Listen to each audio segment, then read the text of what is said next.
అహంకారం కాదు ఆత్మగౌరవం అంటూ వైసీపీకి ఎంపీ మాగుంట శ్రీనివాసరెడ్డి రాజీనామా చేశారు. దానికి సంబంధించిన బ్రేకింగ్ న్యూస్ మనం చూస్తూ ఉన్నాం. మాగుంట కుటుంబం ఆత్మగౌరవంతో బతికింది. రాబోయే ఎన్నికల్లో మాగుంట రాఘవారెడ్డి ఎంపీగా పోటీ చేస్తారు అని చెప్పారు.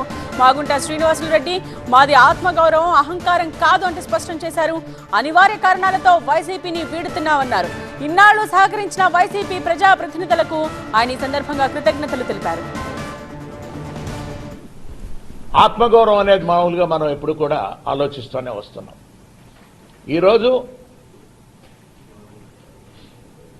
జరుగుతున్న పరిణామాలను కూడా ఆలోచిస్తూ వస్తున్నప్పుడు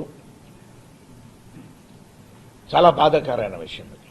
ఏదైనా కూడా అంటే ఎటువంటి సమస్యల్లో మా విధంగా మాగుంట కుటుంబం అనేది మీ ముందుకొచ్చి ఈరోజు మీ ద్వారా కూడా ప్రజలందరూ కూడా తెలుపుకునేది ఏమిటంటే ఇది ఆత్మగౌరవం సంబంధించింది. రెస్పెక్ట్ అనేదాన్ని ఎప్పుడు కూడా మనం కాపాడుకోవాల్సిన విషయం అనేది ఉన్నది కాబట్టి అనే దృష్టితోనే కొన్ని అనివార్య కారణాల వల్ల వైఎస్ఆర్ పార్టీని మనం వీడాల్సినట్టుగా కూడా వచ్చింది.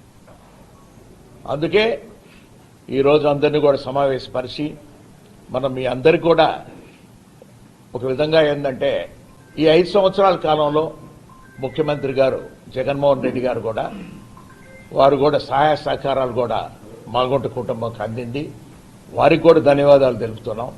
అదేవిధంగా గౌరవ శాసనసభ్యులకి, జెడ్పీటీసీ మెంబర్లకి, ఎంపీపీలకి, సర్పంచ్లకి, వైఎస్ఆర్ కాంగ్రెస్ పార్టీ లీడర్స్కి, పార్టీ కార్యకర్తలందరికీ కూడా హృదయపూర్వకంగా వారందరికీ కూడా ధన్యవాదాలు కూడా తెలుపుకుంటూ మాగుంట కుటుంబం ఎంతో బాధాకరంతో కూడా తెలపటం ఏంటంటే మీరు ఇన్ని సంవత్సరాలు ఈ 5 సంవత్సరాలు కూడా అందరూ కూడా చాలా ఆప్యాయంగా ఆదరణతో కూడా మమ్మల్ని అందరినీ కూడా ఆదరించారు. ఉన్నప్పుడు కూడా ప్రకాశం జిల్లాలో మాగుంట కుటుంబాన్ని మరొకసారి కూడా ఆదరించేటట్టుగా కూడా ఆశీర్వదించమని ప్రకాశం జిల్లా వాసులందరూ కూడా కోరుకుంటూ ఈరోజు వైఎస్ఆర్ కాంగ్రెస్ పార్టీకి రాజీనామా చేయటం అనేది కూడా జరుగుతున్నది. బాధాకరమైన విషయం ఏది అయినా కూడా ఎందుకు చెప్పుకోవటం అని అంటే ఒక ఆత్మగౌరవం సంబంధించి ఉన్నప్పుడు జనరల్గా చెప్పాల్సిన అవసరం అనేది కూడా వచ్చింది కాబట్టి మీ ముందుకు నేను ఈరోజు వచ్చాను, కనబడ్డాను.